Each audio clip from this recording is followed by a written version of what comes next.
ci kàddu gi Barthélémy Ngom mbokk yi ñu ngi leen di nuyu bu baax di rafetlu seen ak rajo Futur Média ñu yegg si nag ci seen émission penco nu koy defee ci antenne bi suba su nekk tey nag dañoo waroon tàmbalee waxtaan bi mbirum vaccin yi jëm ci xeex feebar bi di mbas mi waaye docteur Mamadou Ndiaye lañ ca waroon àndal waaye jëm nañu ba sonn waaye jotuñu ko xam naa dafa nekk ci liggéey bi ndax xam ngeen ne fii ci kanam tuuti daañu def xayma bés bi naa looloo tax bokk na ci ay xat-xat yu nga xamante ne amee na ko ba tax mënuñu ko jot te biirum vaccin yi moom jot ngeen ci dégg suñu xibaar yi weesu kàddu yi nga xamante ni jëwriñ gi ñu dénk wàllum paj bi yëkkati nag ñu ngi nekk di waxtaan ñoom autorités yu Sénégal ci 200 000 doses yu nga xamante ni Chine moo ko war a jox Sénégal ñu waroon a xam nag càmbar gi wala boog tànn gi nga xamante ni tànn nañ ko vaccin wu chinois boobule. Vaccin wu chinois boobule nga xamante ni daal moom la ñu tànn di Sinopharm am na yeneen i vaccin yoo nga xamante ni daal ñu ngi fi lu tax ñu tànn Sinopharm bàyyi yeneen vaccin yi yooyu yëpp di ay ponk yu nga xamante ni waroon nañ ko waxtaan ak docteur Mamadou Ndiaye waaye jotuñu ko waaye lu ñuy wax rek lu jiw jeexul jógu fa du ñàkk daañu ko jot bu dul tey di ëllëg su ko defee mu gindi ñu ci choix boobu nga xamante ni Sénégal def na ko ministre bi tamit wax na nee na tey jii lay yóbbu ci kanamu njiitu réew mi kanamu gouvernement bi stratégie nationale de vaccination bi nga xamante ni daal nas nañu ko ba noppi ñu càmbar ko ñoom i neen seen biir su ko defee ñu tënk dara ndigam nag jotuñu docteur Mamadou Ndiaye dañu ñëw ci ñaareelu ponk penco bi tey jii ñuy boobaak léegi Sénégal nag nekk ci couvre-feu bi bari na ci ay xat-xat yu ci nekk rawatina ci wàllum koom rawatina wàllum ngoon gi naka noonu it bu couvre-feu bi di jege si tali yi dafay fees del arrêt yi fees del chauffeur si am ñu ne dañuy yokk paas gi donte sax ministre bi nga xamante ni moo leen njaboote di Mansour Faye génne woon na aw note ne daal bu kenn yokk paas seetlu gi mooy am na chauffeur yoo nga xamante ni daal dañuy yokk paas yi loolu nag métti ñi nga xamante ni ñoom ñooy faral di daw ngir mën a yegg seen kër laata waxtu couvre-feu bi def nañ ci reportage ni kiy démb muy lu nga xamante ni daanaka ñoom ñëpp ñaawlu nañ ko loolu moom mooy kàdduk bés bi loolee la ñu war a waxtaanee ci kanam tuuti lay doon.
ci 88 628 14 14 tey penco ñuy waxtaanee nag yokkute paas yi nga xamante ni nemmeeku nañ ko ci bi heure couvre-feu bi di yegsi ak nit ñi ni ñuy faralee ci fees ci arrêt bus yi ku ci nekk bëgg a yegg sa kër laata waxtu couvre-feu bi waaye nag li ñu waroon a tàmbalee waxtaan bi mu di mbirum vaccin yi daañu ci ànd ak Mamadou Ndiaye docteur Mamadou Ndiaye woo na ma sànq ñu ngi koy woo fële ci réalisation bi Alaaji Njogu Diène su ko defee ñu wax ak moom ci lu ñeel vaccin yi nga xamante ni moo ñeel mbas mi ak kaddu yi nga xamante ni ministre bi yëkkati na ko ni ki démb du ñàkk sax dégg ngeen ko suñu xibaar yi weesu docteur Mamadou Ndiaye bu yegsee rek am ay laaj yuñ ko ci war a laaj yegsi na docteur Mamadou Ndiaye nu ngi lay nuyu. maa ngi lay fay Barthélémy.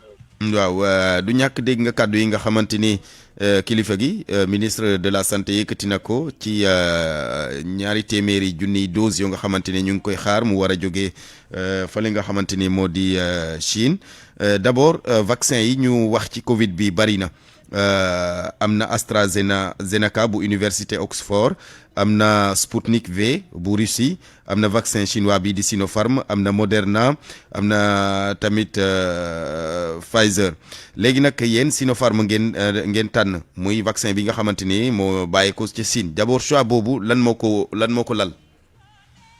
d'abord ma joxe précision. di sant leen gërëm di nuyu Sénégalais yëpp.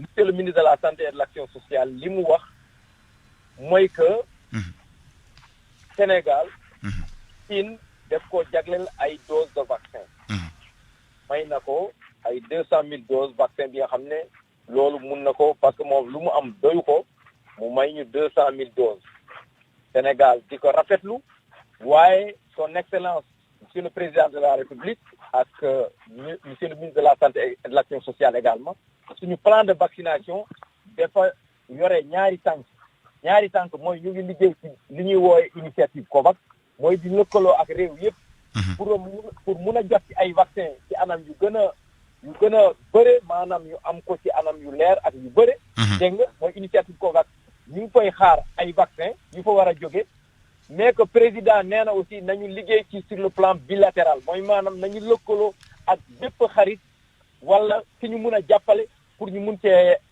jot ci vaccin yi parce que vaccin yi encore une fois tey ci adduna bi ku yore sa xaalis taxul nga am vaccin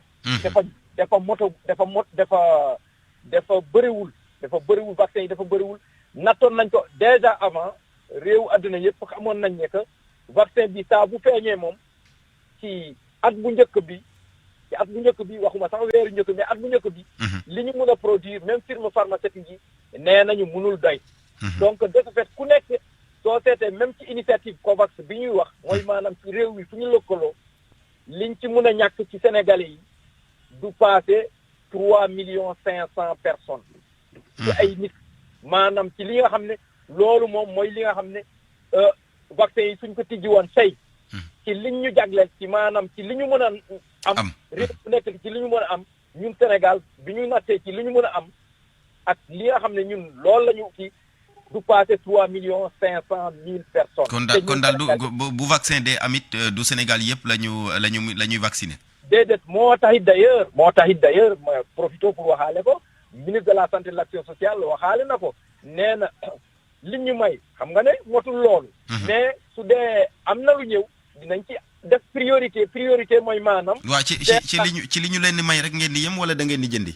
déedéet dañuy jënd laa wax plan bi président de la République wax jënd mu ngi ci mais jënd bi mu ngi ci waaye ci premier actuellement li ñu am suñ ko ci li ñu jot a xayma. li nga xam ne mën nañ ko am ci initiative bi du passé 3,5 millions léegi nag lépp leneen liñ ci war a mun a am dañ koy jënd ci njëg bi nga xam ne dañ koy lëkkaloo ak ñeneen ñi. d'accord mais li ci biir initiative bi loolu la mais li ci def. pour ñàkk Sénégalais yëpp natt nañ ko ba pare ba loolu yëpp xam nañu lu muy jar Sénégal bu ko buggee am te koy jënd te loolu aussi Sénégal mu ngi ci liggéey bu baax a baax. donc léegi yéen docteur yéen. ma daaneel waaw Aïcha waaw. bu fekkee vaccin dafa doyul am luñ la may ala kulli alin da nga ciy jël priorité. priorité mooy maanaam ñi nga xam ne ñan ñoo ko gën a en urgence yellool ci saa si. ñi nga xam ne nag xëy na wax nañ ko agent de santé par exemple soo seetee ñi nga xam ne ñu ngi taxaw di am ay infection soo seetee tey agent de santé 431 personnes dañoo am infection bi donc soo seetee loolu tamit ala kulli alin il faut que lépp luy am su dee doyul ñu xalaat ñi ci war a jot ñu mag ñi ñu am ay yenn feebar yi agent de santé yi ak leneen ñoo ñëpp la ñu di waaye nag priorité dina am dans une première étape ba affaire yi mun a mot ba ñëpp mun a daj daal. d'accord mais léegi yéen Sinopharm rek ngeen bëgg a wute. ngeen bëgg a wut déedéet Barthélémy nee naa la président def ne nañu liggéey ci initiative bi. initiative bi mooy bépp vaccin bi nga xam ne disponible na suñu ñu jàppale suñu partenaires yi dinañ jàppale pour ñu am ci yooyu mais Sinopharm c'est sur le plan bilatéral mooy maanaam suñu relation ak suñu réew yi nga xam ne suñuy xarit lañu sur le plan bilatéral dañ ci boole ñooñu tamit képp ki nga xam ne mën nañu jàppale ci affaire bii du doy dégg nga ñu mun a lëkkaloo ak moom lu ñu mun ci am ci moom ci ay vaccin ñu am ci mais. d'accord encore une fois mais docteur jàng naa ci yéen kaay bi di l'observateur tey parce que dafa jox kàddu benn enseignant chercheur nekk enseignant chercheur en droit et déontologie pharmaceutique bu université Cheikh Anta Diop de Dakar nee na mënuñu mélanger vaccin yi maanaam boo tànnee benn vaccin boobu ngay continuer boo bëggee jaxase beneen vaccin loolu yoon mayewu ko est-ce que aussi ci wàllum yoon cadre juridique bi dana ko maye. non d'abord ma xamal na ne ko vaccin suy ñëw ci Sénégal. même su dee OMS wala nangam vaccin yi nu ñuy jaaree su ñëwee fii dañ koy saytu ci ñaari mbir day jaar ci direction pharmacie ak médicament. mooy autorité nationale de régulation. comité des experts indépendants comité consultatif pour les vaccins et la vaccination da ciy jox xalaatam ñun plan la ñuy tëral léegi nag ñooñu ñëpp dañuy joxe seeni xalaat. pour que vaccin bi ñu jox ko jébbal ko gouvernement bi muy nguur gi lii ak lii lañ ci xalaat ñoom tamit ñu saytu lépp li nga xam ne war nañ ko jël ñu jël décision parce que pouvoir de décision ñoom la. mais pour revenir ci question boobu question. Sur le plan opérationnel maanaam képp kuy ñàkk par exemple. réew qui n'est pas obligé d'avoir un seul vaccin loolu ma wax ko mu leer nañ la. dégg du benn vaccin amul fenn fu ñu ko bind nit ki benn vaccin rek nga mun a am. déedéet ma wax nag lenn aussi ñun suñu sañoon vaccin yi du bëri yi nga xam ne ñu ngi koy jëfandikoo fii parce que vaccin dafa am surveillance. comprendre loolu difficulté opérationnelle lay doon mais su fekkee ne.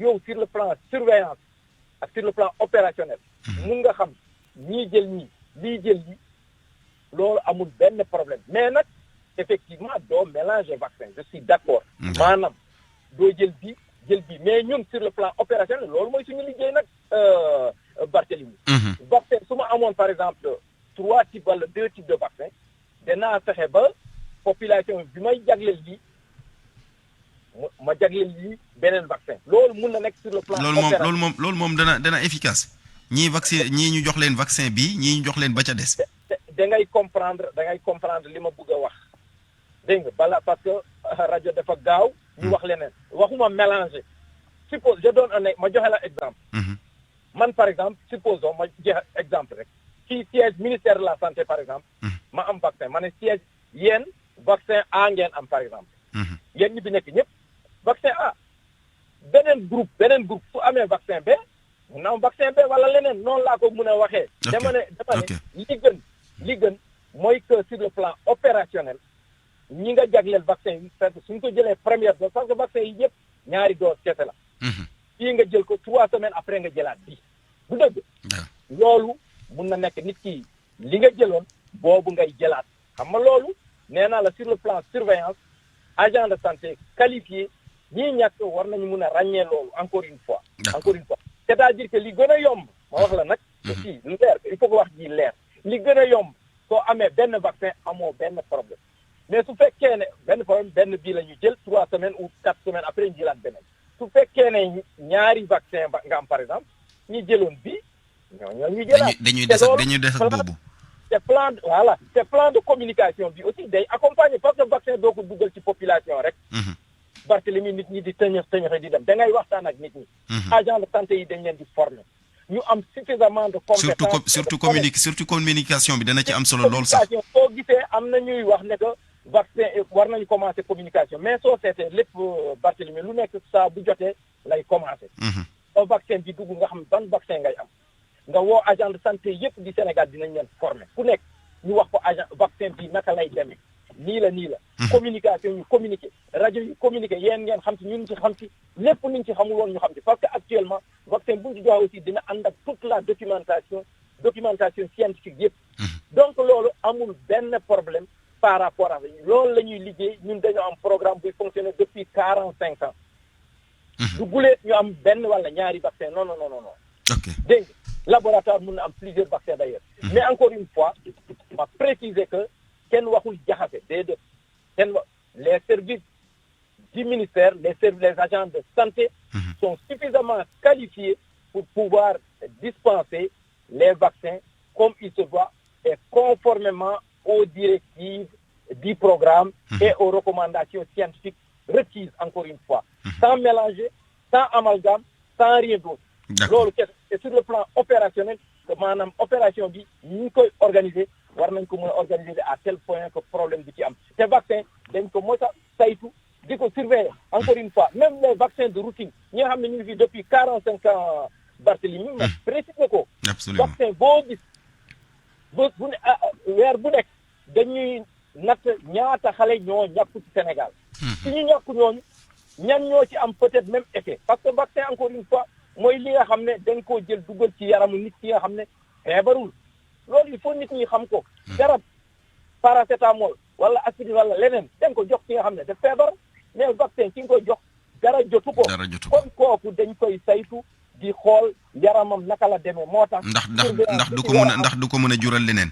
très bien loolu day am te vaccin aussi nañu xam ne que vaccin dañ ko def pour que mu cokkaas yaram pour que vaccin bi jar loolu aussi il faut nit ñi xam ko vaccin foo koy jël yaram méttiwul tàngul dara amul mun nga sax ñaaw nga parce que est-ce que vaccin bi jar na wala baax la loolu nit ñi il faut ñu xam ko mais nag waxuñu aussi vaccin buy indi nit ci jëye te loolu du am parce que vaccin bépp vaccin buy dugg day fekk du def li ñu war a def mu jaar fi ñu war a jaar ñu saytu ko te vaccin du dugg Sénégal jaarul ci ay kuréel même su dee décision am na dañuy may ay vaccin bi dañu indi teg lépp sur la table vaccin yi ñuy may moom kañ la yegg si loolu ça dépend ñu ngi ci pour parce que ñoom wax nañ ñu Sénégal nangu na loolu léegi nag dañu sur le plan opération organisation ba ñu xam ne ñoom kañ lañ ko ñu koy jëbbal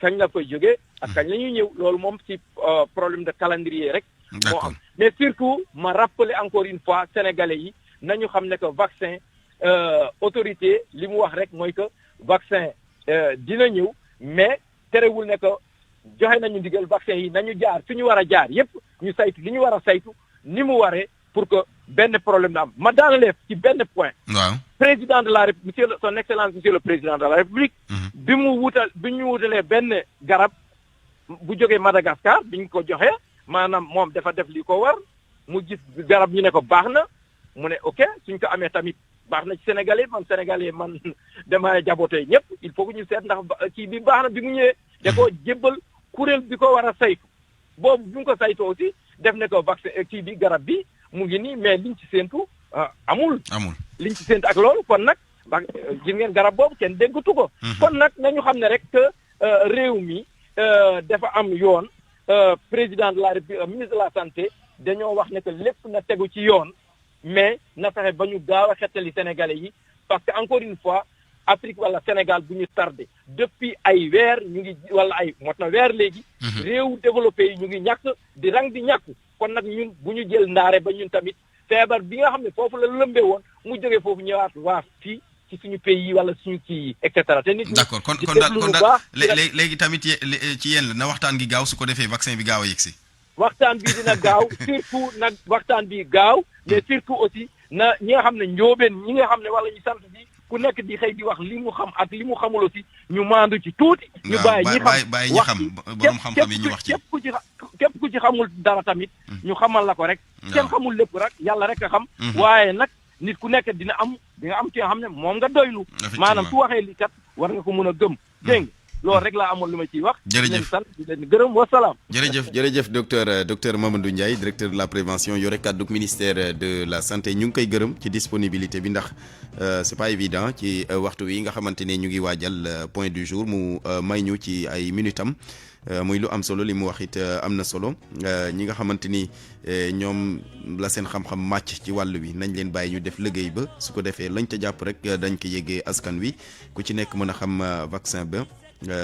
nu mu demee ak it la cay nekk yëpp ñu ngi koy gërëm moom docteur Mamadou Ndiaye directeur de la prévention fële ca ministère de la santé et de l'action sociale ñu doon waxtaanee mbirum vaccin yi.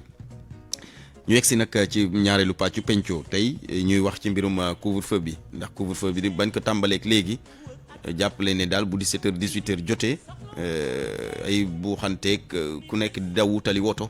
ngir mën a yegg sa kër laata couvre-feu bi di heure couvre-feu bi di jot mu nag mujj jural coono ñenn ñi nga xamante ni dañuy faral di dajaloo ci arrêt bus yi boo naree ñibbi fu sori dafay métti am ay chauffeur yu ci profito daal di yokk paas yi donte sax ministre bi Mansour Faye génne woon na ab arrêté ne daal prix yi nañ leen bàyyi fa ñu nekk waaye teewul am na ñoo xamante ne rek ñu ngi def naka su dul noonu muy loo xamante ne ñoom clients yi usagers transport en commun yi ñu ngi koy ñaawlu lu ci seen gis-gis ci wàllu woowule 88 628 14 14 salaamaaleykum. waaleykum salaam wa rahmatulah Barthélémy. waaw. RFM bi am mbégte sànq moom vraiment Mamadou Ndiaye moom teeral na lépp daal. vraiment kontaan nañu daal. jërëjëf kontaan nañu ci Futurs Médias. parce que fi la lépp di leere daal. jërëjëf askan wi la. man la Mamadou Mador waaw man daal li nga xam dama ko ci wax mooy.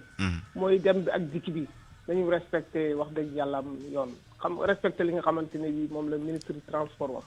parce que dem bi ak dikk bi loolu xam nga bu fekkee ne heure bi def ñu ne alors ngoon si liggéey nga ba wàcc war a dem ñibbi pour mais ñoom dañuy bëgg di profité pour yokk double pass da ngay gis ay car rapide yoo xam ne téeméer la ñuy fay pompier ci Cap Mbao téeméer am na ñu koy def mais da nga man kay am na loo xam ne kenn nettaliwu ma ci man maa xoolal ni sama bopp gis ko mais rek du ma ci dugg man car rapide moom du ma ci dugg waaye dama ne loolu dafa am yu nga xamante ne bii moom ñoom ñëpp a yokk paas ñëpp a yokk paas am na yoo xam ne nag dañuy yóbbaale mais nag man daal li ma si mën a wax mooy jóg ba jóg jotee ku xëy dem liggéey heure nga xam heure bi ngay kii nga mën a dem wàcc ñibbi ndànk mais bu doo bàyyi ba heure bi jot ngay buuxante di indi ay problème yoo xamante ni di indi ay jafe-jafe loolu jaru ko daal jërëjëf Mamadou Medor 88 628 14 14 tey li ci penco ñuy waxtaanee couvre-feu bi laata muy jot coono lay doon ci ñenn ñi nga xamante ni dañuy faral di dajaloo ci arrêt bus yi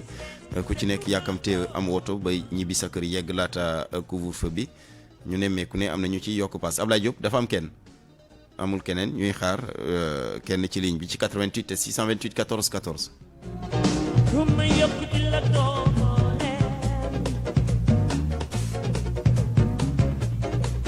allo salaamaaleykum. waaleykum salaam Barthélémy Ngom. waaw kooku. Ousmane Deme Port-Gentil Gabon. Ousmane na ngeen def. ñu ngi ci jàmm alhamdulilah. sant yàlla Ousmane Deme. ma ne Barthélémy. yokku paas kay.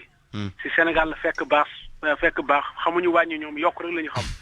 déet waay dañuy wàññi de. mus ngaa dégg fu ñu yokkoo affaire mbir mi wàññeeku ñu wàññi. mus ngaa dégg wala mus ngaa gis wax ma rek yàlla tax.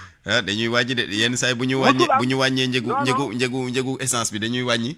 non njëgu essence bu ñu déggee yokku nañ ko rek dañuy yokk ñoom waaye musoo dégg essence wàññi nañ ko ñu wàññi musul am.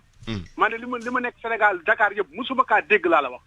waaw paas yokk essence yokku na ñu yokk loolu moom gaaw na wàññeeku na ñu wàññi loolu moom doo ko dégg. waaw waaye ligne bi dafa coupé moom Ousmane Deme 88 628 14 14 salaamaaleykum. waaleykum salaam. kooku. man la Barham Mbaye Kër Massar. Grand Mbaye. Barham Mbaye. waaw Kër Massar. waaw Barham na ngeen def. ñu ngi leen di siyaar bu baax. Kër Massar de xam naa ne dugg fa waxtu couvre-feu war nay jafe de. waaw jafe na trop. foofu kay moom yoon boobu day xat trop sax. alhamdulilah yal na yàlla defal jàmm rek. amiin. mbas mi yal na ko fi yàlla dindi si doole yonent bi sallallahu alayhi wa sallam. amiin. baa xam mboolem jàmm yàlla ko. li may waxati rek si ma ndigaay Macky Sall. maa ngi koy ñaan ngir yàlla yonent bi. ak jëmmi soxna ma ci yaan. kii bi confinement bi. couvre-feu bi. maanaam waaw couvre-feu bi ñu yokk ko ba minuit. ñu mën a demoon ñu xawoon a sori. balaa minuit gën ñu mën a aw lii daal moom la dong laa koy ñaan. mën nañoo def confinement bi waaye nag dama koy ñaan te yàlla tax ngir yàlla ak yonent bi jëm Seexna ma Tijaan. ñu may ba minuit jot. ñu soog a continuer confinement bi. minuit soriwul te wala 23h. 23h baaxul minuit baax na ci. minuit baax na. minuit baax na loolu laa koy ñaan. yal na yàlla defal jàmm ñun ñëpp. jërëjëf amiin. teg ñu si yoon moom gërëm si doon yonent bi sallallahu alayhi wa sallam. baax Seexna Amati barke Baye baax mboolem jàmm yàlla gërëm. amiin jërëjëf. asalaamaaleykum wa rahmatulah. jërëjëf Barham 88 628 14 14 tey couvre-feu bi coono bi ci askan wi di nekkee la ñuy waxtaanee rawatina bu dee heure bi day waaj a jot si coono la ci arrêt de bus yi arrêt car yi salaamaaleykum. maaleykum salaam. kooku. Barthélémy na ngeen def. ñu ngi sant yàlla bu baax. waaw dama bëggoon def ci rek. waaw acca waaw lebal nañ la waaw dama. waaw Barthélemy man de vraiment. damay déplorer rek comme li waa ji génn léegi wax.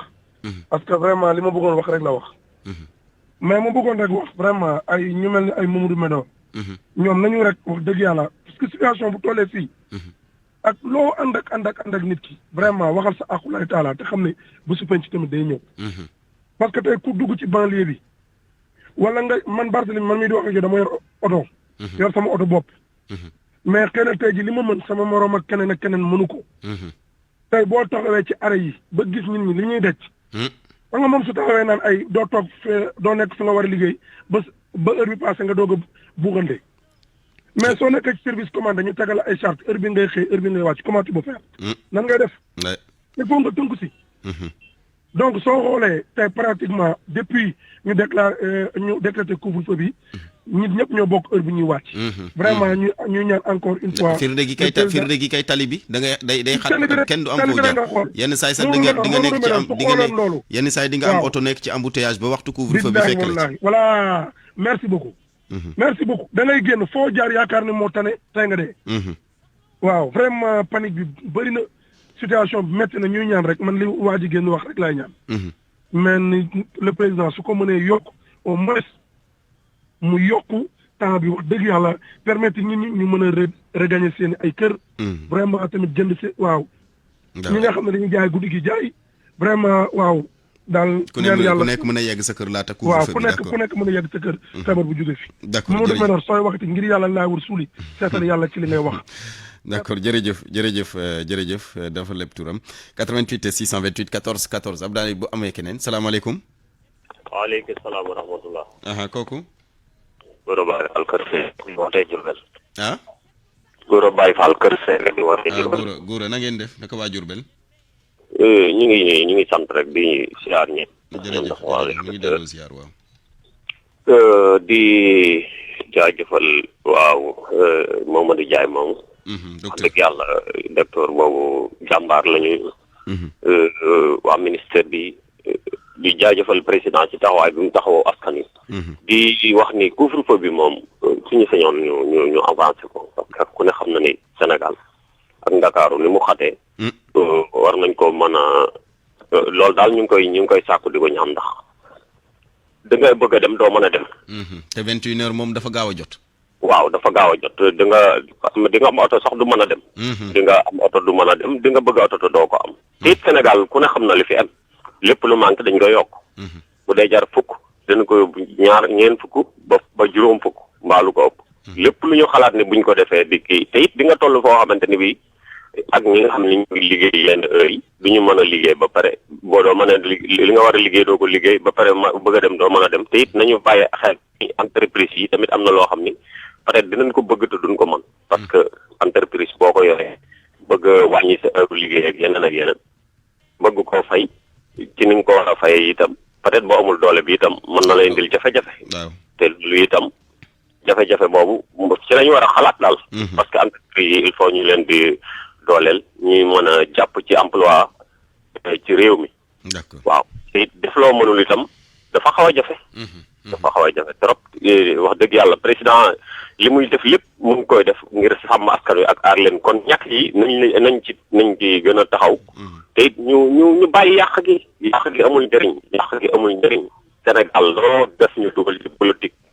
am na ñoo xamante ni bii jot ci réew mi rek moo leen gënal pour seen intérêt personnel mais loolu vraiment ñu ngi koy ñaawlu bu baax a baax xoolal depuis corona bi ba léegi ñuy mobiliser ak sensibiliser askan wi te ñenn ñi mënuñu ko dégg wala ñu mënuñu ko gëm lan moo waral loolu bu fukk di gas fukk di suul li njiitu wér gi waxoon loolu nañ ko bàyyi xel loolu amul njëriñ nañu jéem a mobiliser askan wi ci li leen di njëriñ loolu moo ëpp njëriñ bu ëllëgee ku mu mën a doon koo yor réew mi nga continuer doxal sa dox te it nit mënta wax a jot ci loo xam ne du cëram wala du wërsëgam loolu nañ koy bàyyi xel bu baax te mooy ci yàq gi ñu ngi jaajëfal ak équipe jërëjëf Gora Baye Fall doon woote ca Diourbel 88 628 14 14 waxtuy couvre-feu bi buy waaj a jot nit ñi dañuy dajaloo ci arrêt car yi ku nekk bëgg a yegg sa kër laata waxtu wi jot tax ay chauffeur yenn ñi di yokk sa paas yi ñu ne nag loolu du dëgg du yoon ndaxte ministre bi ci boppam génne woon na arrêté ne nañ fexe respecté paas yi nga xamante ne ñoo fi nekk bu kenn yokk am ñu ko déggee nopp bu bon ba salaamaaleykum. allo salaamaaleykum. maaleykum salaam. kooku. tur bi lebal ma ko rek. waaw acca waaw jëlal. ça va da nga def. sant yàlla bu baax a baax. man problème bi may wax nii mooy xam nga fi mu nekk nii ku nekk day jóg naan man heure yi dañ ko war a yokk parce que lii arrangé wuñ ñu. ñii ne wala mais léegi ñun heure bi arrangé wuñ ñu waaye ñi nga xam ne dañoo feebar ba dem hôpital ñooñu nag. dañoo feebar. waaw ñooñu fi nga xam ne feebar nañu. parce que léegi jàpp nañ leen ba médecin ñu ngi leen di faj ñooñu. ak ñi nga xamante ne seen heure dafa yàqu ñan ñoo gën a sonn. ñooñu tamit sonn nañ ne. Voilà c'est ça léegi ñoo bu fekkee ñun ñu ngi suñu wér dara jotuñu ñun ay heure rek lu ñu intéressé rek la ñu kaas ñee nga xam ne feebar bi jàpp na leen ñu ngi leen di faj ñooñu gën sonn foofu. c'est-à-dire que nit ku nekk da ngay wax mais bul wax sa intérêt da ngay wax ngir yàlla. da ngay wax ngir yàlla. ba pare nag léegi affaire vaccin yi mais damay xool pays européen yi am na ñoo xam ne ñaari vaccin lañ jël ba ñett. xoolal ñun ñu nekk fii di commencé indi ay polémique ci vaccin bi na lee vaccin ne te ñun daanaka lu ci gën a bëri dañ ñuy may non c'est-à-dire que am na wax yoo xam ne dañ ko war a arrêté amul njëriñ. amul njëriñ nañ wax ci lu am njëriñ te ba pare def ci lu am njëriñ xool état loi la xam loi dafay teg loi am ne def leen lii ne ko nit ñi appliqué c'est tout. baal ma ah. d'accord merci d'accord jërëjëf Ablaye Diop nee na ma yem fi kon nag mbokk yi jërë ngeen jëf gërëm Mamadou Ndiaye mi nga xamante ni moom la ñu doon waxtaanal sànq ci mbirum vaccin yi gërëm mboolem ñi fi woote ci thème bi nga xamante ni moom la ñu tànnoon tey mu dip couvre-feu bi tax am ay chauffeurs yu yokk paas yi donte sax ministre ba defoon na arrêté sàkku ci ñoom ngir ñu respecter paas yi am ñu koy jéggi loolee nag am ay usagers yu koy ñaawlu gërëm ñi fi woote yëpp jox ñu seen xalaat ci mbir moomu le gërëm it ñi nga xamante ni yëkkati nañ kàddu di sàkku ndimbal ci interpeller njiitu réew mi ñu ngi leen di gërëm mboolem ñi nga xamante ne ñu ngi toogoon rek di déglu di bàyyi nopp ci lu ñuy wax ñu ngi leen di gërëm bu baax a baax Barthélémy Ngom moo newoon ci kàddu gi Abdoulaye Diop ci machine bi ñu ngi leen di ñaanal jàmm te di ko sàkku ci yéen ndoog jàmm.